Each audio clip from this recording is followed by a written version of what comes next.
I have an accent, and the reason why is I'm coming to you from Mississippi today. As she said, I'm the Associate Vice President for Human Resources at the University of Southern Mississippi.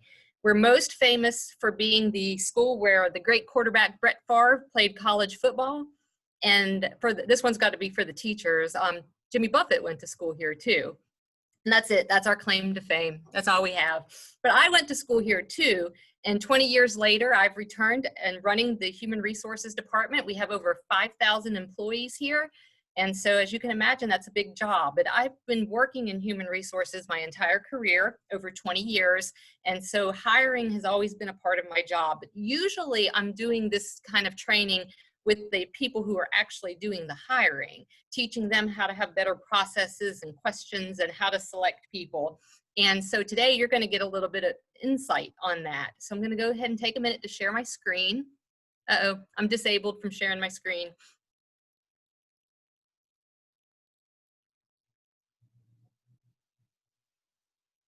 Well, I'm waiting on that because I can't share my screen until I'm enabled.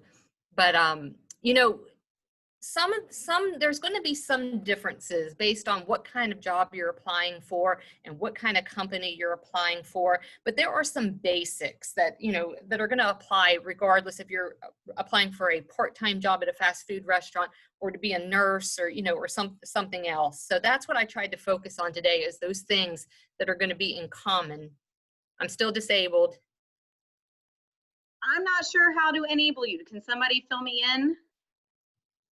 Because I've not done that before.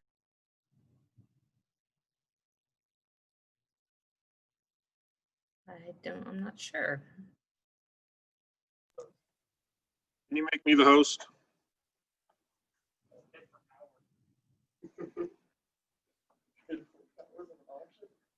Oh, okay. There, I think that's it. There we go. Okay, thank you. So I called my presentation. There we go.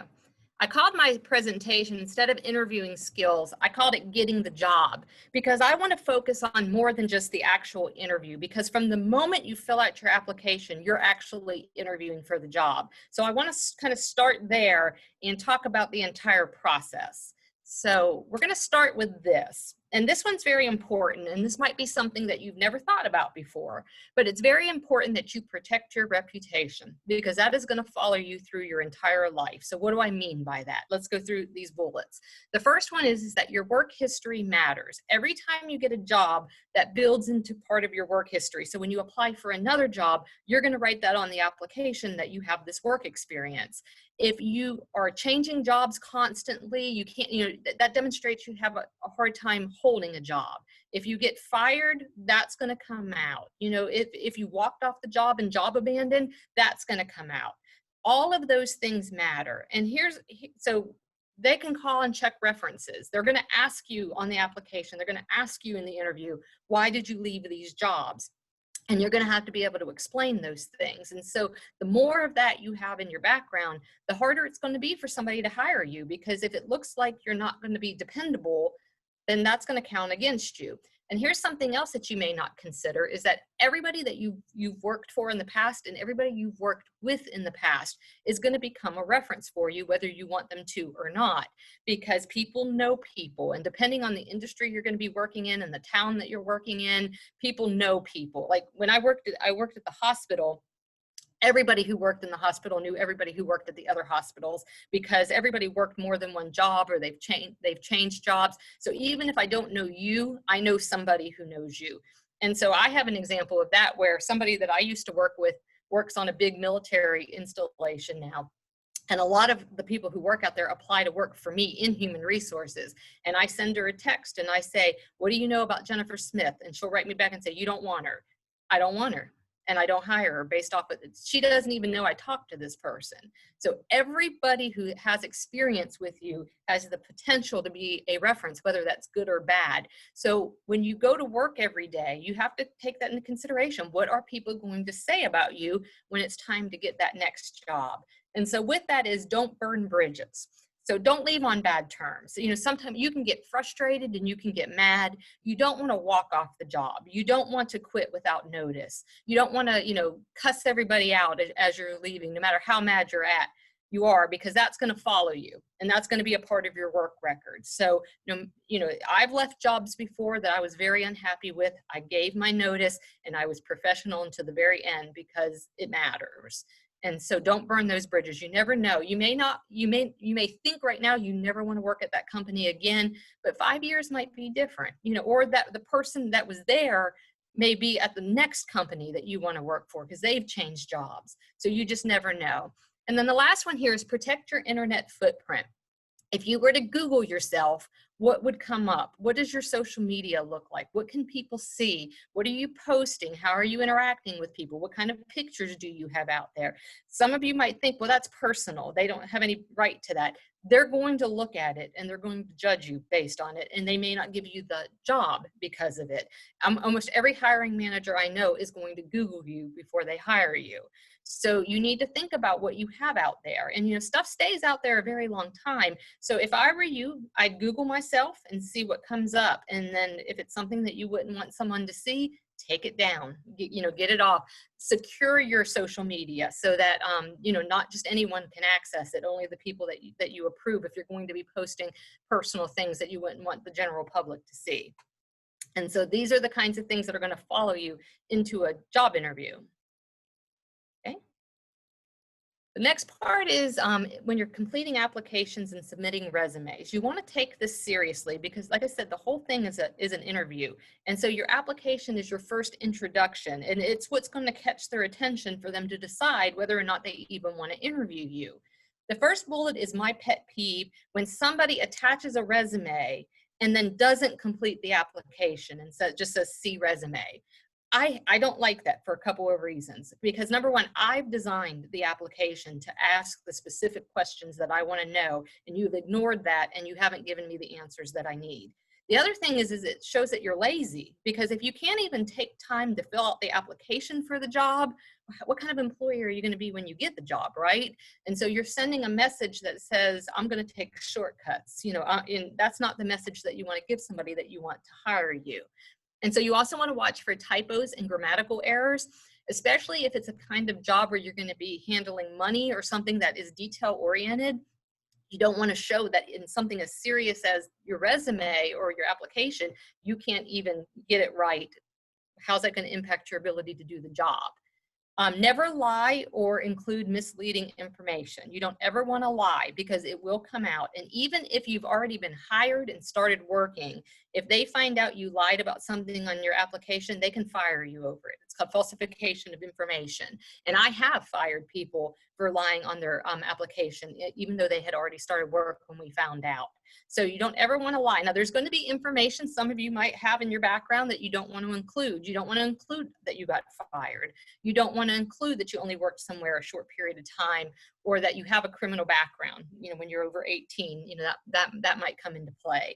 And so what you don't want to do is lie about it. But you have to find ways that you're going to give a more positive spin on that. And we'll talk about that more in a little later on when we're talking about the interview. But don't lie. And then write information down in advance so you have it with you, because all applications are going to ask for some basic information. Where did you work? They may want a street address for that. They may want phone numbers. They may, you know, they're going to want dates. How much money did you make there? And that's hard to remember sometimes, especially as you get more jobs, it gets harder to memorize. So write it all down. So when you do fill out applications, you already have it there that you can refer to. Sometimes you have to go to the place to fill out the application. And so you want to have that with you so that you can make sure that you complete the application. Okay, and you can prepare for an interview. You know, I don't suggest that anybody just wing it. You know, that an interview is something that you can take some steps so that you can do better when you go to interview. So the first one is depending on the job, they may want to interview you right there on the spot. So I know in today's world, everything is pretty much online. You do applications online, but there still might be places where you have to go there and use their kiosk, or they still take paper applications. I'm sure there are some places that still take paper, so you may have to go there. Be prepared to interview if you do that, because a lot of times while you're there filling out an application, they'll go ahead and just grab you and talk to you. So if you're actually physically going to go someplace to fill out an application, be prepared for an interview just in case. They may or may not do it, but they could, so you want to be ready for it. You can practice interview questions. Now, you can't be prepared for every single thing they're going to ask you, because every interview is going to be different, but there are some basic standard questions that come up pretty much in every interview. And if you just Google interview questions, basic interview questions for welders, interview questions for nurses, all kinds of stuff will come up on the internet. And just kind of look through it. How would I answer these questions? If I got asked that, what would I say? And in the process of doing it, it's not that you're going to have canned answers because you don't know what the questions are going to be, but it allows you to take your time to think about these things so that they're fresh in your mind. So when you are asked a question, it's much easier to answer because you've got all of this in your head already. And to go with that is to know your qualifications. Really think about what kind of skills, knowledge, and abilities that you have. Now, you may not have work experience, but what education do you have? What training do you have? Have you belonged to clubs and organizations? What did you learn there? And that's the other thing then, to think through that. What skills, knowledge, and abilities do I have that I want to make sure that I'm prepared to speak on? So you want to kind of just think about those things in advance so you're prepared. Be prepared to answer for gaps and discrepancies in your work history. Because if you get away with not putting it on the application, or, kind of sometimes people will say, we'll explain in the interview, which is a red flag that something's wrong. But anyway, if you did get past the application step into the interview, they're going to ask you, you're going to have to be prepared to answer. Why did you leave that job? What is this, what was this criminal record about? They're going to ask you those questions. So you need to think about what are you going to say when you're asked in advance so that you can put as much of a positive spin on it as possible. So here's an example. Let's say you got fired from a previous job.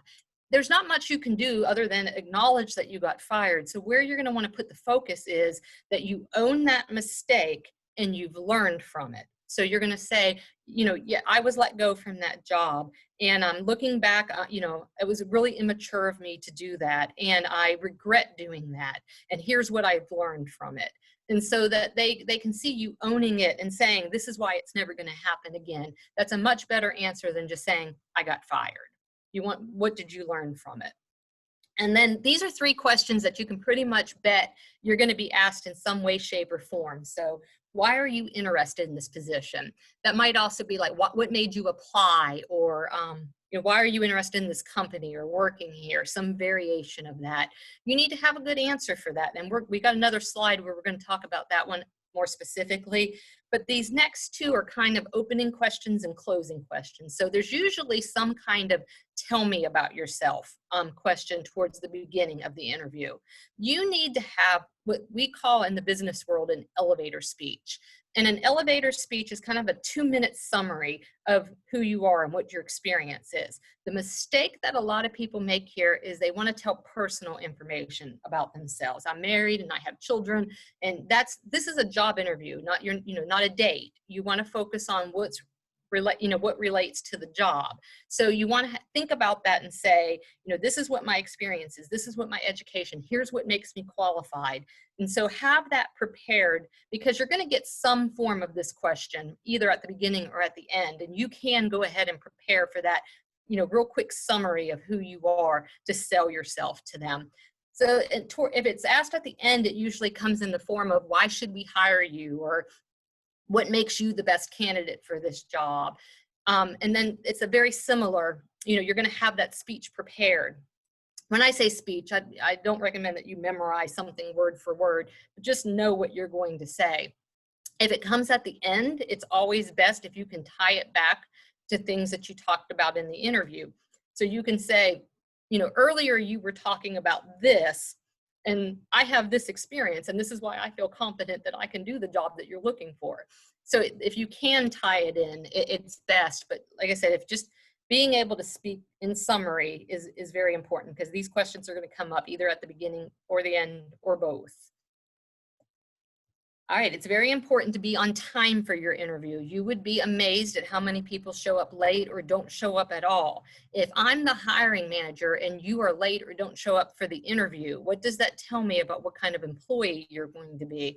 I'm not going to interview you. If you showed up 20 minutes late for the interview, I'm going to have my secretary tell you that I've already moved on to another meeting and I'm not available, and I will call you if I want to reschedule, and I won't call you because you were late. I don't want somebody who has attendance problems working for me. So everything you're doing is a part of the interview process.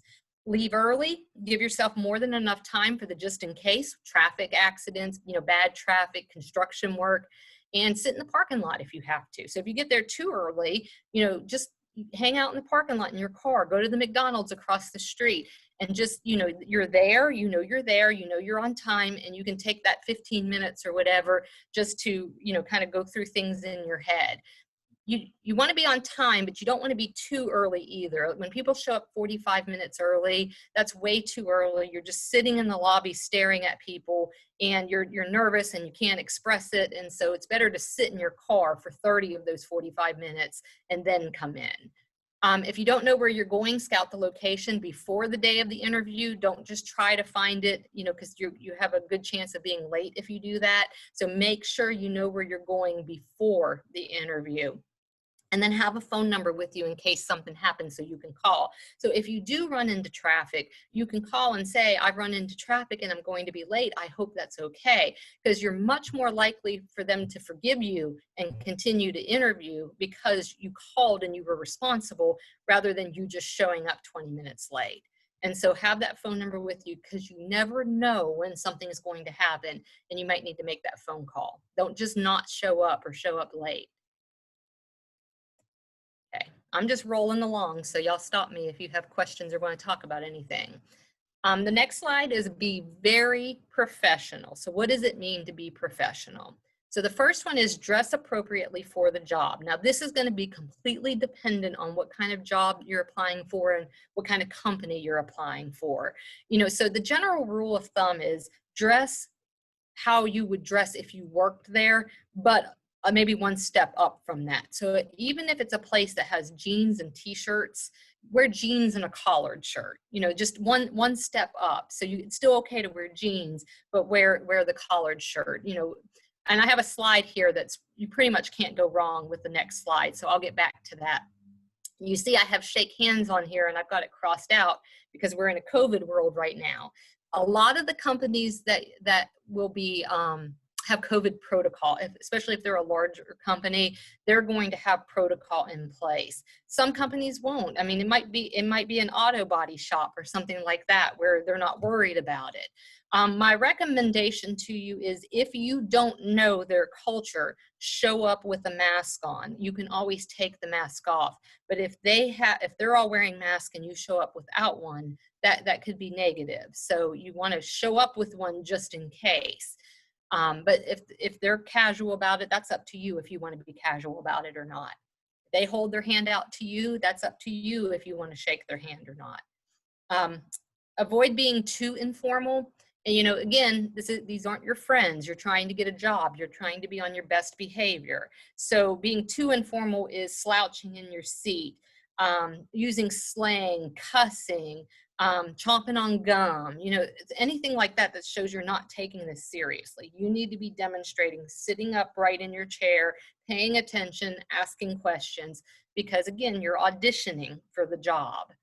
Make sure to say please and thank you, all the niceties. You want to be as polite as possible, and you also want to be nice and positive. You want to avoid going to the negative where you're bad-mouthing past employers and bad-mouthing your supervisor. You don't want to say, I quit my job because my boss was such a jerk.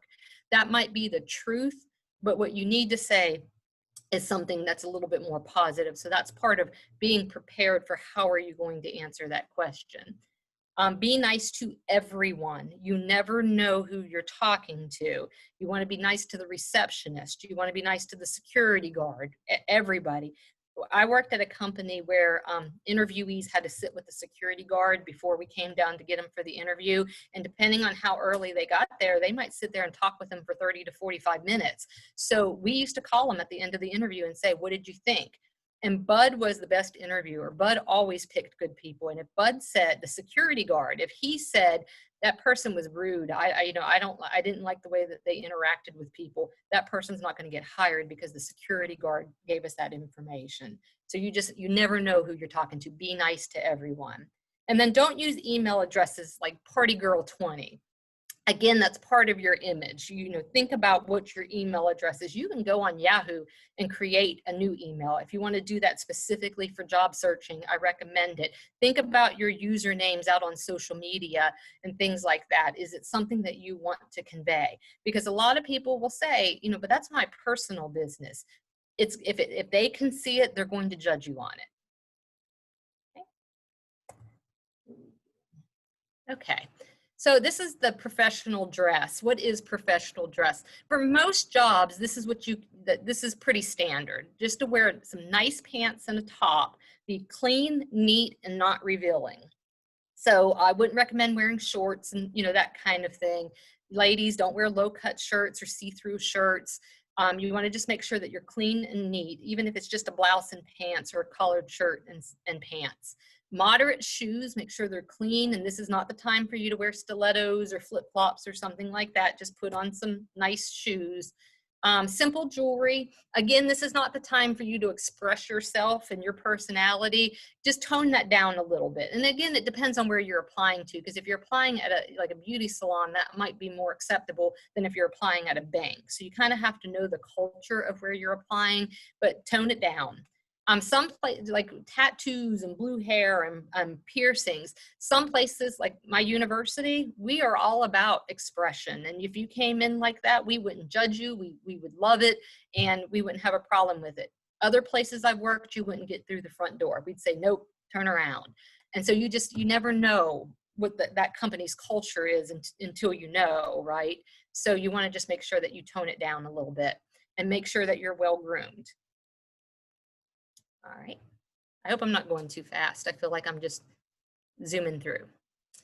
This is something that I teach the hiring managers that I wanted to share with you because, when you're hiring somebody, you have to think about the amount of time and the amount of money that it costs to hire somebody and train them to do the job.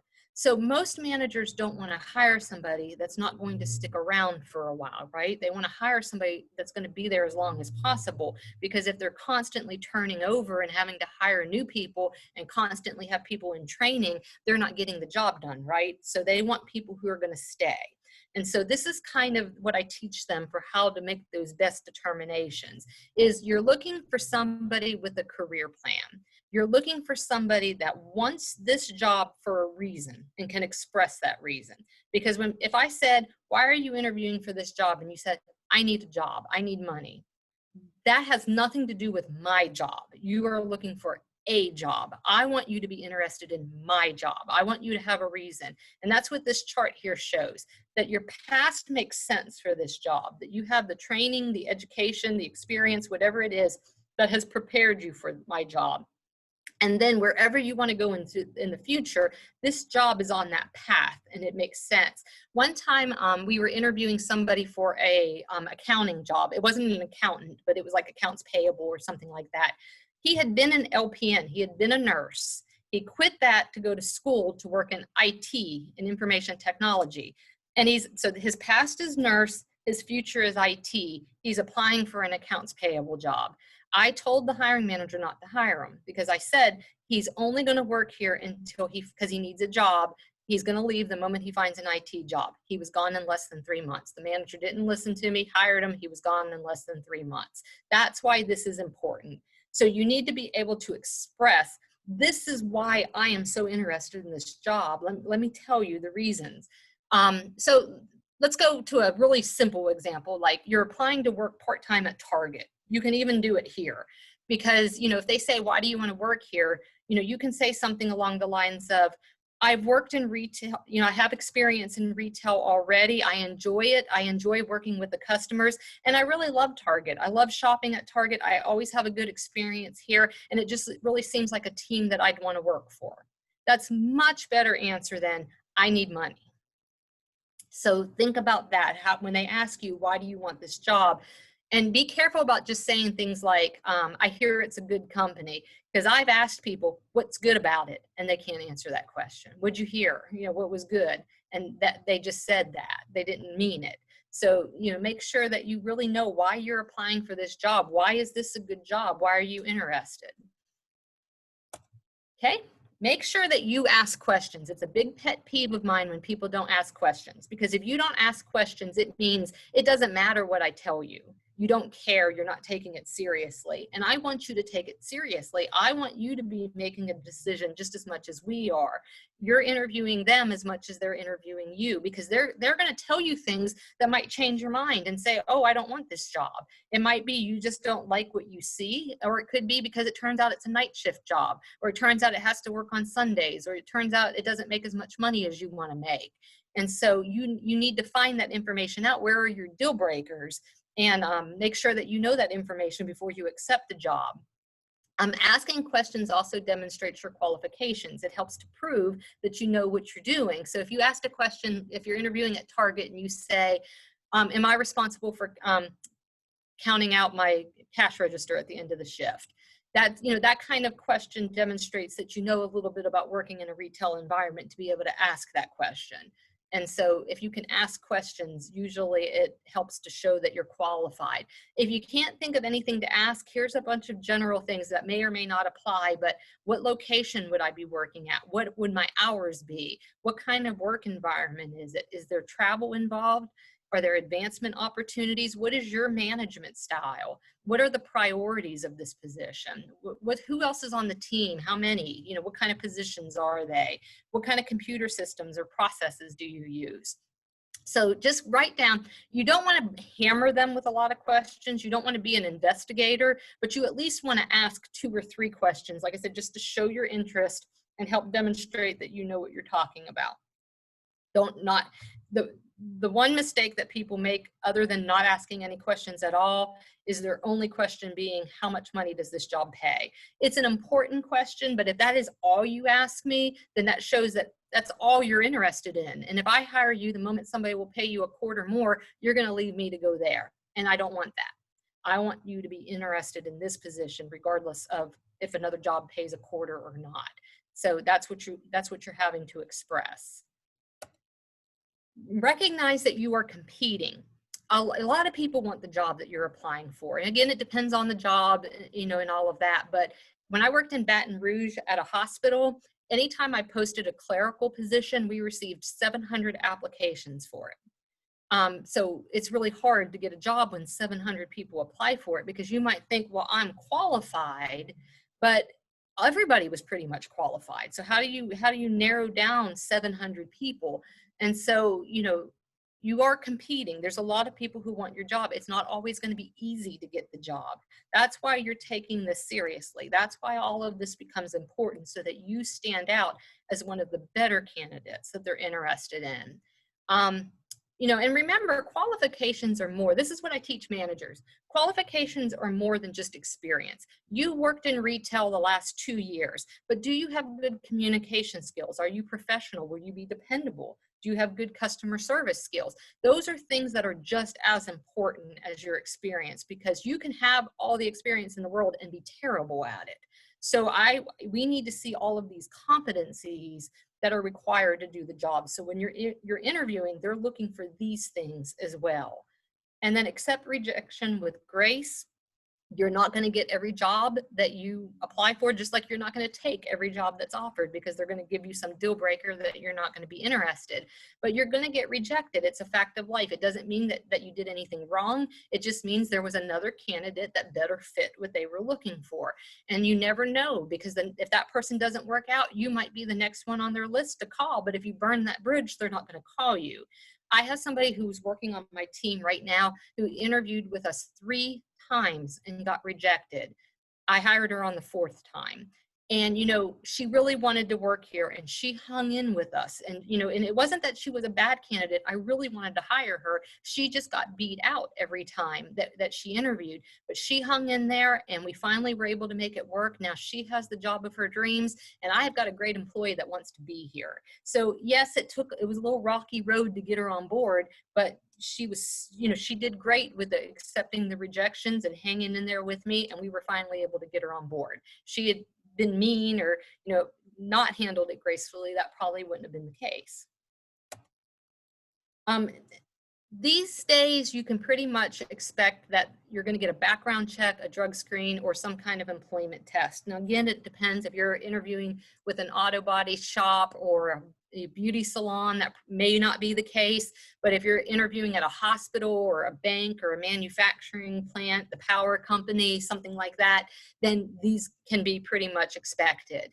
Because most at least corporations do at least the criminal background check or drug screen or both.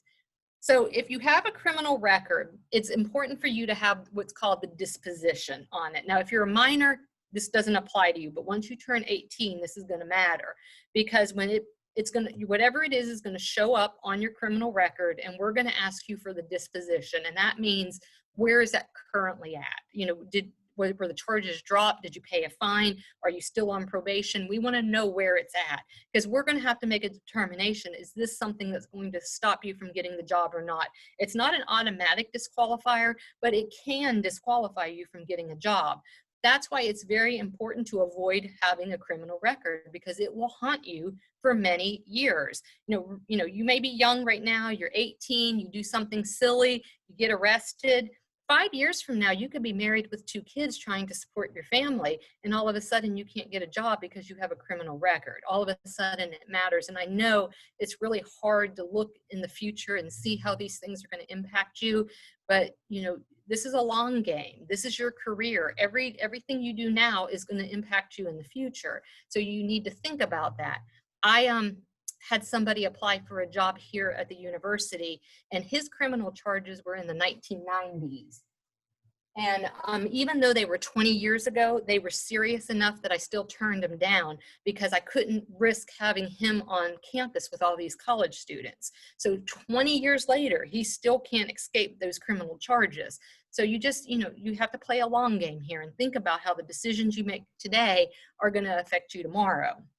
And be prepared for a drug screen. Most companies do them. If you're not going to be able to pass a drug screen, do not take it, because they keep records of that. And that's burning a bridge. If you apply for a job and fail the drug screen, they're going to have a record of that. So don't apply for jobs if if you can't pass a drug screen. Make sure you're going to pass it if you're going to take it. And then a lot of corporations do these other kinds of tests.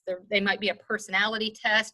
It might be a critical thinking skills test. They might do a typing test or a computer test. That's not as common, but don't be surprised if when you fill out an application, even I used to work for Kmart, and Kmart did a personality test at the end of their application. So when you finish doing the application, another questionnaire popped up. So even at a place like Kmart, they did something like that. So don't be surprised by that. Don't let that take you off guard. All right, so I'm going to wrap it up with these final cardinal rules. Always be yourself. You can't be anybody else. That's all you can be is yourself. You just want to be the best version of yourself. You're trying to get a job, so you're trying to present yourself as somebody that they would want representing their business, right? And so you may have to interact with customers. You may have to cash handle. They want somebody that they're going to be able to trust. And so you being appropriate in the interview is saying, I know how to be appropriate. Because if you're inappropriate in the interview, what is that going to say about once you start the job, right? I don't want you to be inappropriate on the job. So you are getting judged during that interview process of how do you understand what appropriate and professional behavior is? Because I got to trust you with very important things like customers and money. Never lie. We talked about that already. That will come back to bite you if you do that. Show enthusiasm. Remember, that goes back to saying you want this is a job that you want. Say it. I am so interested in this job. I really hope you call me because I love what I heard today and I really want this job. A hiring manager wants to hear that. Express the enthusiasm. and relax. It's okay to be nervous. I've interviewed a lot in my life. I've changed jobs several times, and I'm always nervous before an interview. That's normal because, you know, you're interviewing and you're afraid of making a mistake. That's okay. Just relax and know that's natural, and just go in and breathe, and you'll be fine. You're prepared. You did everything I've talked about. You know your stuff, and you're going in and you're going to be fine. So just relax. And then turn off your phone and put it away. Make sure the ringer's off. Don't play on it. Just get it out of sight. Don't, because if you're playing with it in the interview process, are you going to play with it while you're at work? So you want to put it away. Don't chew gum or wear heavy perfume or cologne, or don't smoke before entering the interview so that you smell like smoke. These are things that are what's called distractions, right?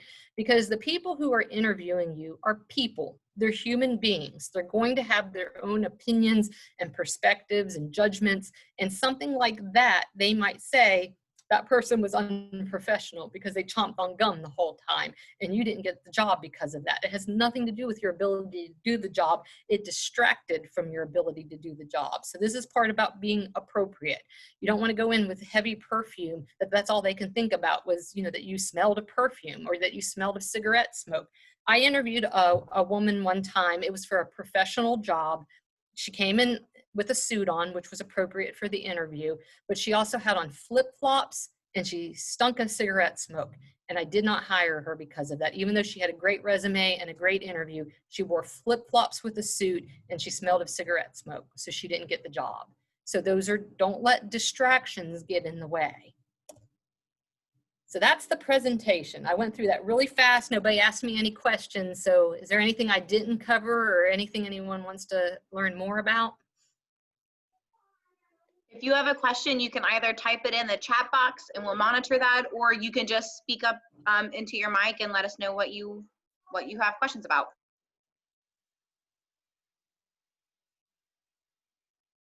Did that make sense to everybody? Was that too much? Did I overload you?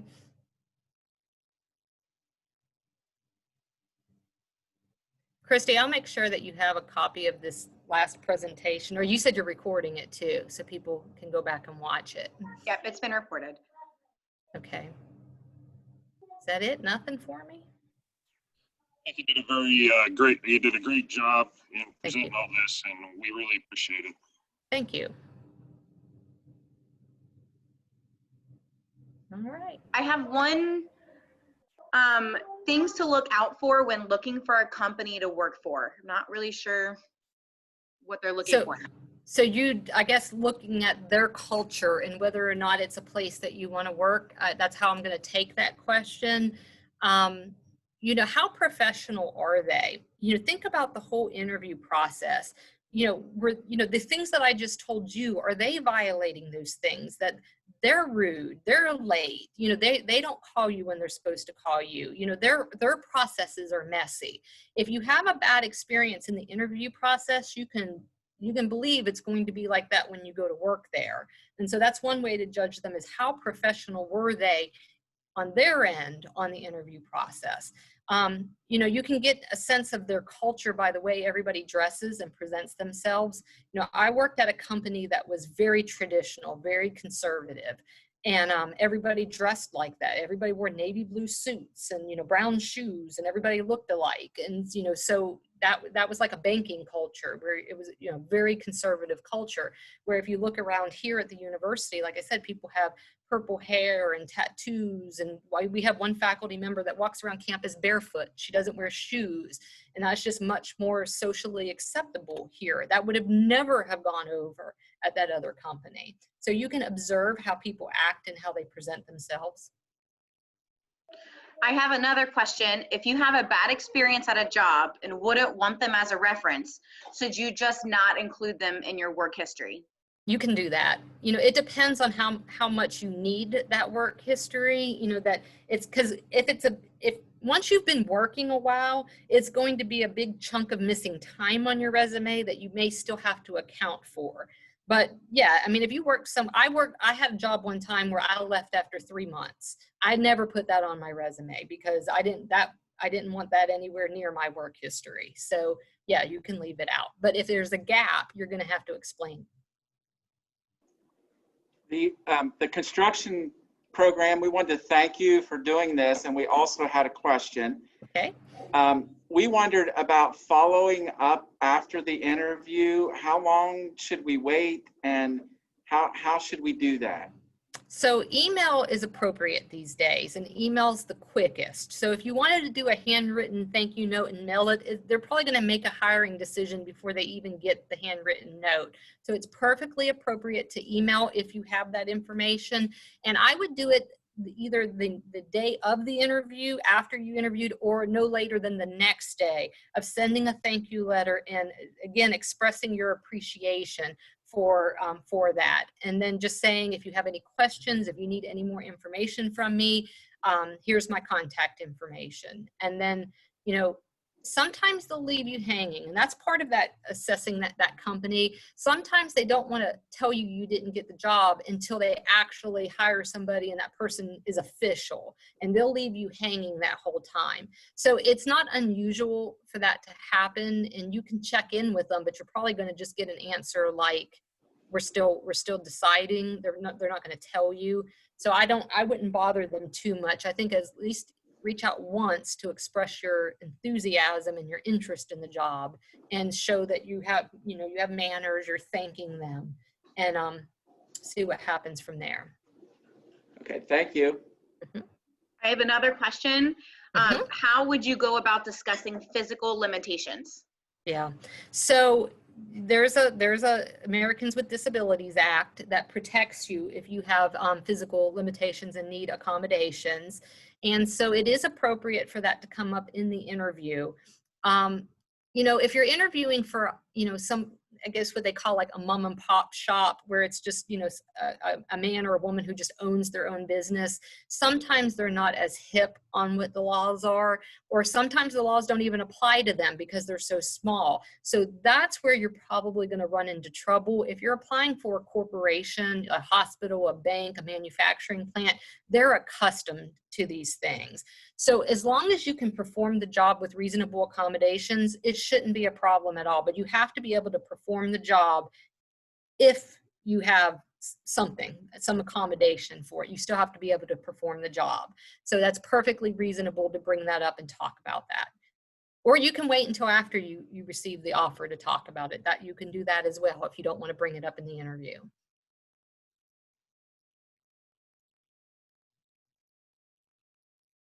Another one came in. How would you go about discuss? Oh, never mind. She just said thank you. Any other questions or comments anyone wants to make?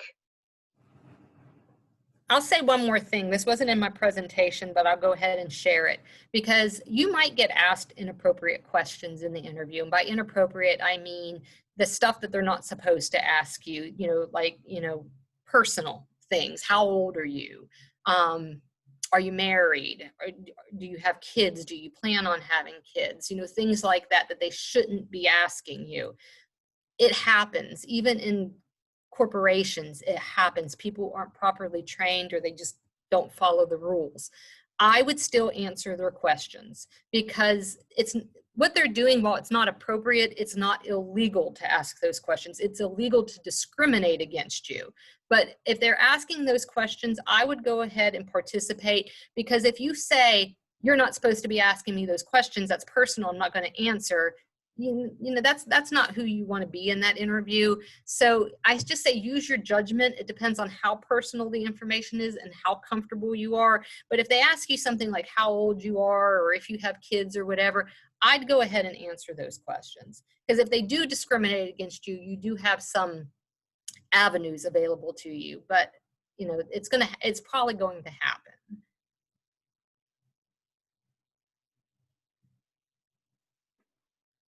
Okay, if no one has anything else to add or ask, thank you so much for doing this. We really appreciate it. And if we have questions, maybe we'll stop by, pop them in an email.